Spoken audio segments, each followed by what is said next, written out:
With that, we bring in retired Vice Admiral Robert Harward. He is former Deputy Commander of U.S. Central Command and a fellow at the Jewish Institute for National Security. Admiral Harward grew up in Iran and went to school in Tehran as a young man. Admiral, very good to have you with us. Thank you for joining me today.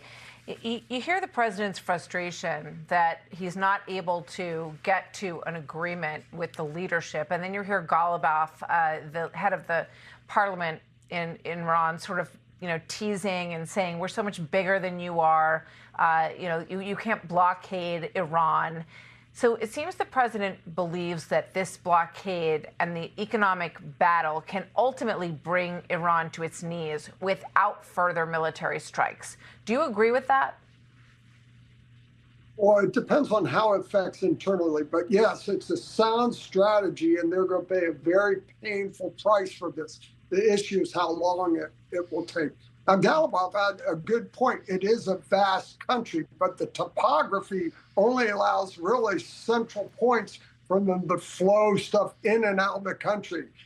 From the north through Tabriz, through the west through Turkey, Pakistan. So we can control those flow points by striking them. We control the air. So I think the president still has so many of these options that he can be patient and let the economic blockade of the oil go on itself, or he can go after some of these supply lines. He can deny all the airspace. You saw the prime minister fly to Pakistan, fly to Russia. We could deny them flying. Any airplane in the air could be a target. So there are a lot of things the president still can and will do if he doesn't see results here.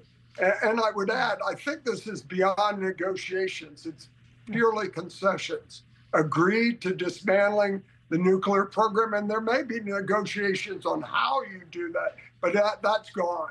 And then the free flow of commerce, that's indisputable. That's what he wants. And the longer they cease meeting those objectives, the more they'll suffer.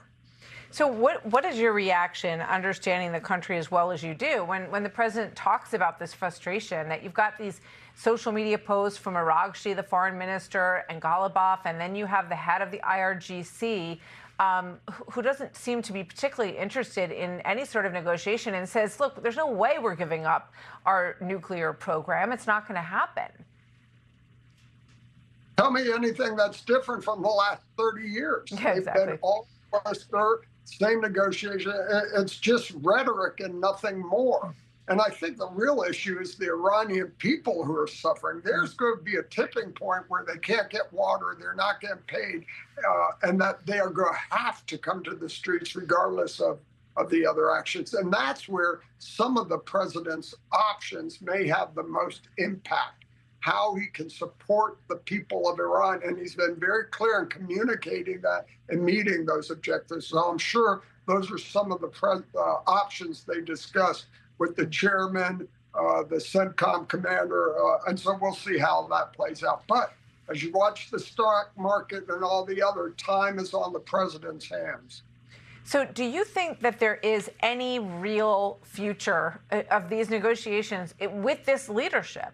I mean, it seems to me we're back at square one in terms of being stuck with this same mullah leadership that, has never really changed their opinions about how they see things. And you talk about the people in Iran who clearly want to have totally different leadership. They want to go back to the freedoms that they knew pre-1979. Is there hope for that still? In my opinion, it's inevitable. It's just how we get there. How much destruction, how much pain the Iranian people can go through. And this regime knows that. If they